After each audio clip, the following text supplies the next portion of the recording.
گھر سے ایک مسافر چلا جس کے کچھ بیان تھے۔ چند قدم آگے چلا، رستے میں قبرستان تھے۔ قبرستان سے ایک ہڈی ملی جس کے کچھ بیان تھے۔ ارے انسان سنبھل کے چلنا، کبھی ہم بھی انسان تھے۔ آج انسان اس دنیا کے اندر مسافر کی طرح ہے، مگر انسان کی خواہشات کتنی ہیں۔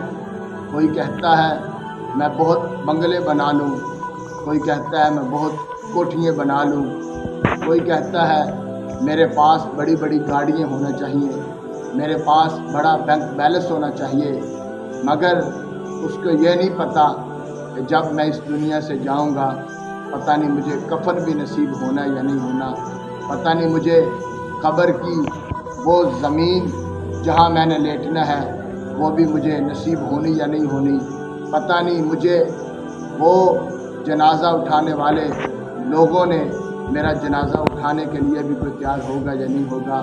تو اس لیے دنیا سے جانے سے پہلے اپنی فکر آخرت کی تیاری کیجیے اور قبر کی تیاری کیجیے اور مسجدوں کو آباد کیجیے۔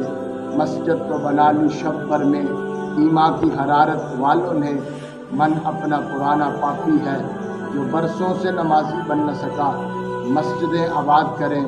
آج ہم نے بازاروں کو آباد کر دیا، مسجدوں کو ویران کر دیا، اور زندگی کے ایک لمحے کا بھی پتہ نہیں ہے کہ جب دنیا سے چلے جانا ہے۔ تو اس لیے دنیا سے جانے سے پہلے اپنی آخرت کی فکر کیجیے۔ اللہ ہم سب کو عمل کرنے کی توفیق